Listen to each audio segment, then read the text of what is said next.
Good morning, everybody. My name is Dale Sams, and I am a veteran storm chaser and NOAA storm chaser here to give you a quick video breakdown of severe weather potentially amping up here early next week here across the portions of the upper Midwest, Ohio Valley, and Virginia coast.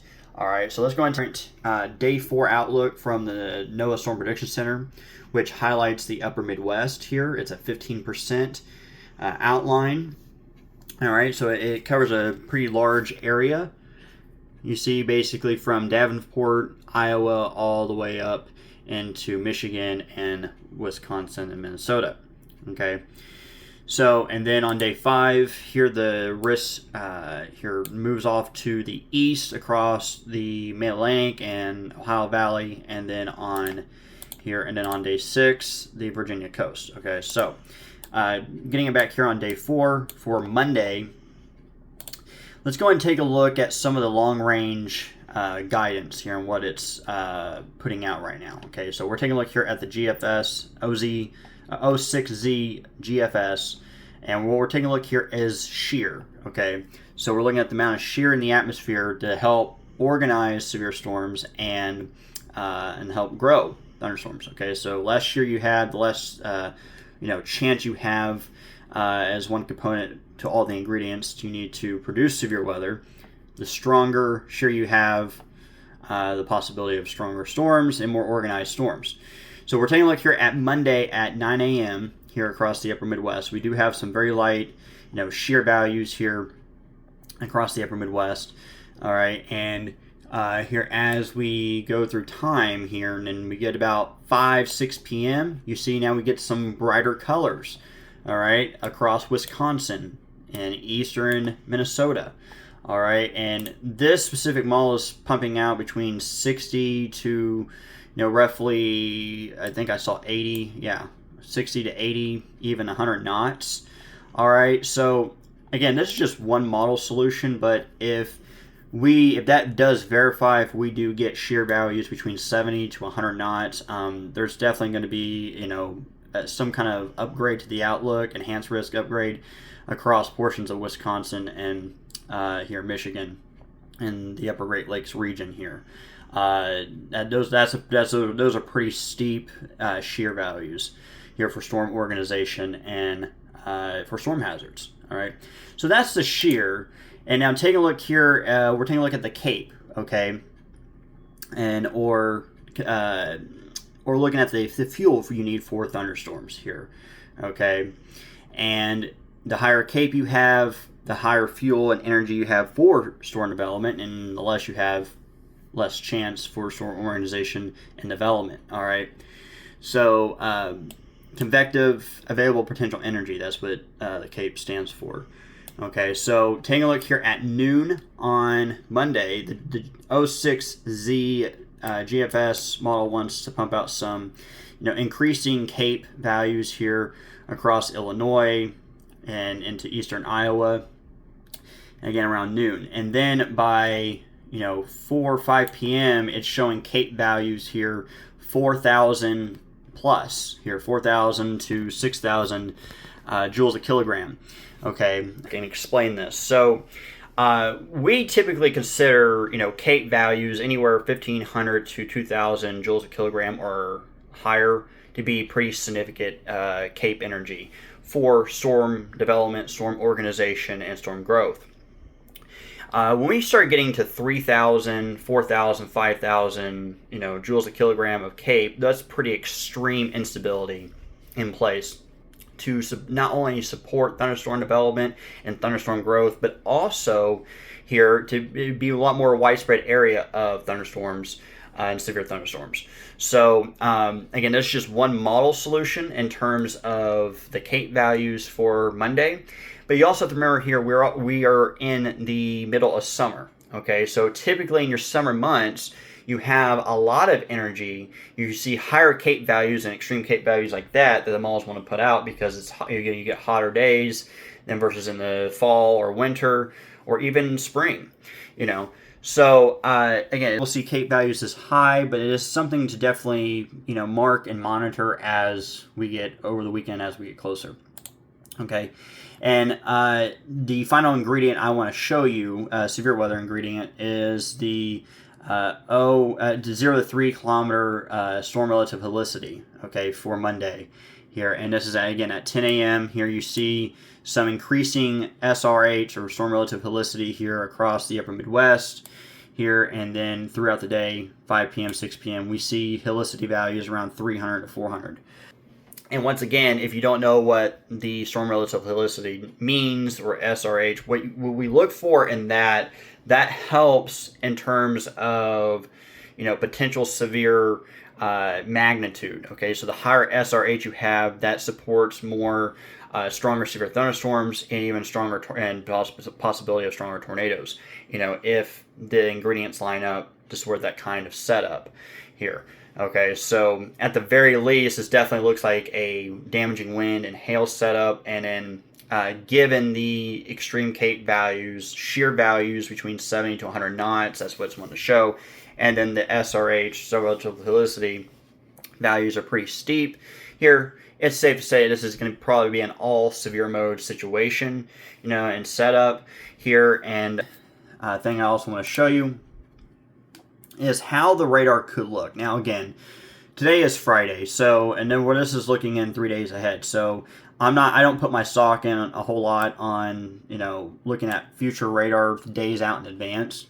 But this GFS model does a pretty good description of if everything pans out the way the GFS is showing here. This has a pretty good depiction here, output. So again, we're taking a look here at the GFS, here surface map plus precipitation type, or what radar could look like here. Again, this is at 1 p.m. on Monday. We have a developing, strengthening low pressure here out across the portions of the northern plains here in the Corn Belt region, and out ahead of the cold front.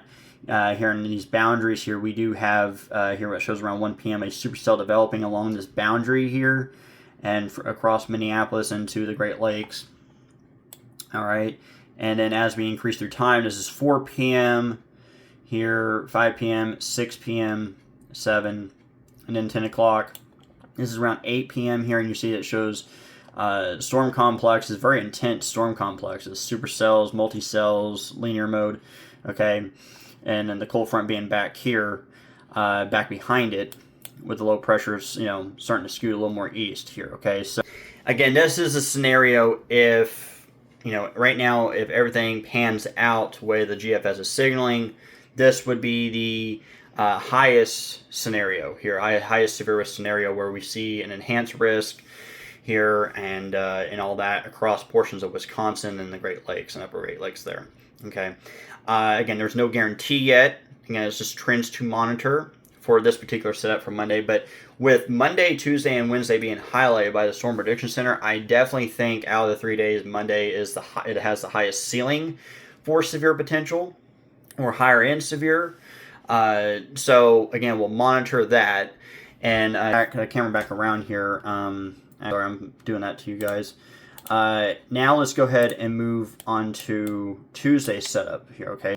Here, this is what Tuesday's severe weather setup looks like right now. And this basically stretches from the Ohio Valley into the Mid-Atlantic, into portions of the Northeast here, and near Lake Erie, too. Okay? Now, I can already tell you regarding Monday's setup, if, storms go more linear, more in a line overnight into Tuesday, this is going to be part of the setup here across the western portions of this outlook. All right. So we'll have to see the evolution of Monday's severe setup into Tuesday, and how where all the boundaries set up for Tuesday, and now we'll really explain if this setup for Tuesday across the Ohio Valley, Mid-Atlantic, and portions of the Northeast is going to remain more elevated in terms of magnitude, or more widespread. Okay. Flip the camera back around on me real quick, and I'm going to reset this models here to look for into Tuesday here. So give me just a second. Bear with me as I work through these models here. And all right, almost got it set up for you guys. Last one doing that right now. All right. Okay. So let's get some final touches in here on this model. Okay. Okay, there we go. We got it. We got it. All right. Flipping the camera back around here. So now we're taking a look here at Tuesday at 5 p.m. And again, we're looking at the shear values. And, it's showing 60, around 40 to 60 knots of shear by Tuesday afternoon. Now, remember what I just said about how the morning will look. There's a morning complex that moves through. It's going to zap that energy and all that. And so we'll see how it sets up in the afternoon. Because right now the GFS model actually has the highest shear values off to the west of where the Storm Prediction Center has outlook currently. So it's kind of displaced, from the outlook. And again, that leaves room for more uncertainty in terms of the evolution of the setup for Tuesday. Okay, but this is just looking at shear value. And then looking at the CAPE, remember the energy or fuel you need for severe thunderstorms to develop. We got plenty of that here across the Ohio Valley into the Mid-Atlantic. We're showing CAPE values between 2 to 3,500 joules per kilogram here. So the GFS is definitely showing a healthy atmosphere recovery for redevelopment in the afternoon on Tuesday. Okay, and then in terms of storm relative velocity, it's kind of, again, displaced, kind of like the shear. We do have a few areas like near Pittsburgh where it's showing, storm relative velocity values around 300, 400 range. So again, that's just one ingredient, and that is pretty steep, but for the majority of the area, it's not really shown yet, and that's why you gotta take it for a grain of salt, because it's just one model run.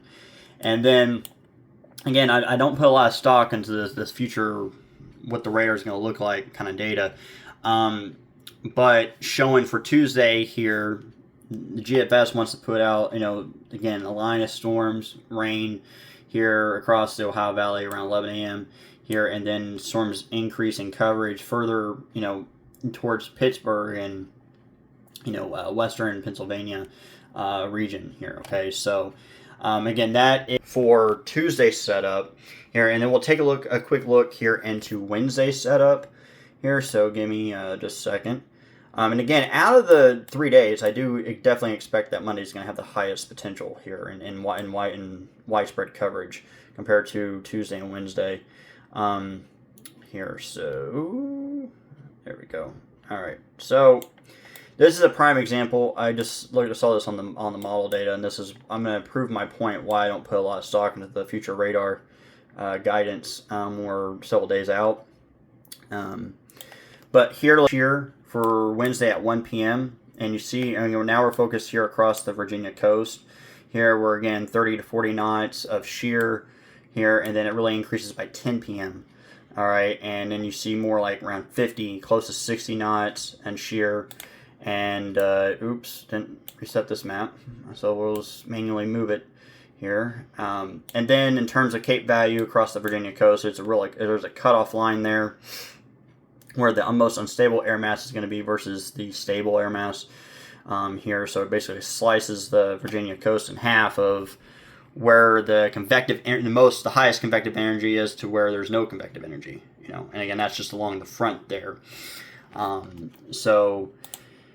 And we won't look at storm relative velocity that far out, but this is future radar according to the GFS here for Wednesday at 7 p.m.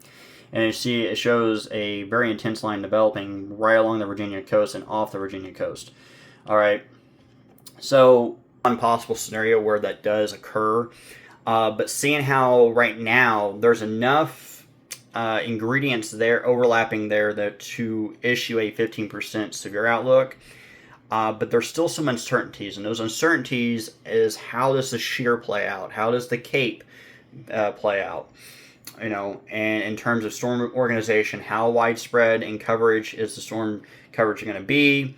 what magnitude. Those are questions that we'll have to answer as we get closer and over the weekend into early next week. So the key takeaway here is no matter where you live, if you are in the affected areas of severe weather forecasted from Monday to Wednesday next week, here severe weather is ramping up across these regions here. Again, to me, Monday looks like the best day, the highest potential day out of the 3 days of Monday to Wednesday next week. I will have my own personal severe weather outlook predictions for those 3 days posted later today, probably around 4 p.m., 3 to 4 p.m. Central Time here. So be on the lookout for that. Follow me on Twitter X at DaleSamsWX2. And that's all the information I have for now. And again, we'll continue to monitor it as we get closer. Have a great day, everybody.